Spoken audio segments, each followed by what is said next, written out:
आदमखोर बाघ को अपनी तरफ आकर्षित करने के लिए पर्याप्त थी, क्योंकि जंगलों में रात के टाइम पर आवाज़ बहुत दूर तक जाती है और इतनी सारी आवाज़ें बैलगाड़ी की, बैलों की, घंटियों की दूर से किसी पूरे जंगल में हमारे आगमन की सूचना दे रही थी और मैन ईटर को बता रही थी कि पर्याप्त मात्रा में भोजन आ चुका है। अब टी गार्डन के जितने भी गोरखा प्यून्स थे उन सबको सख्त हिदायत दे दी गई थी, किसी भी तरह से तुम्हें जंगल में नहीं आना है, हमें ढूंढने के लिए भी मत आना, क्योंकि हमने डिसाइड किया था कि हम अपनी जान तो खतरे में डाल रहे हैं, अपने स्टाफ की जान खतरे में नहीं डालेंगे। अब जो यंग जैक्सन था उसने बैलगाड़ी चलानी सीख ली थी।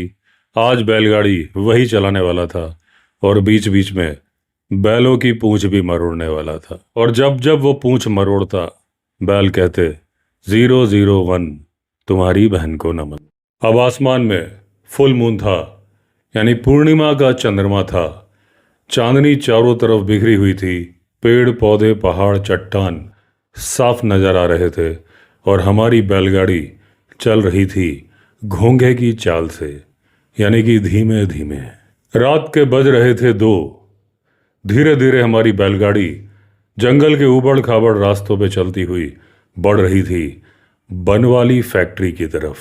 अब जो वैली फैली हुई थी और उसमें जो चंद्रमा की रोशनी यानी कि चांदनी पड़ रही थी, ऐसा लग रहा था सफेदी का समुद्र है हमारे सामने बिखरा हुआ है और हमारी आंखें चुंधिया रही हैं उस सफेद रोशनी को देखकर। अब हमारे बड़े बड़े कोट, भारी भरकम कोट और हमारे हैट ओस से पूरी तरह से भीग चुके थे और हम कांप रहे थे सर्दी की वजह से। तभी हमारी बाईं तरफ की पहाड़ी से भागता हुआ एक स्टैग सांबर डियर आया।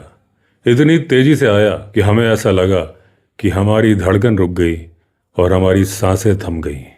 अब बैल अपने आप ही रुक गए थे, उन्हें रोकने की जरूरत पड़ी नहीं थी, क्योंकि सांबर डियर अलार्म कॉल करते हुए आया था।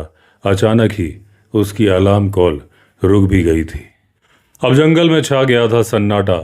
आवाज आ रही थी तो टप टप टप, यानी ओस की बूंदें जो कि पेड़ के पत्तों से नीचे गिर रही थी। हम भी अपनी सांसें रोक के खड़े थे, इंतजार कर रहे थे अगली आवाज का। आपस में धीरे से बोल रहे थे, कुछ तो है।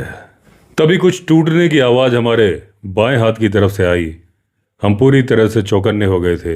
राइफल हमारी हाथ में थी और हम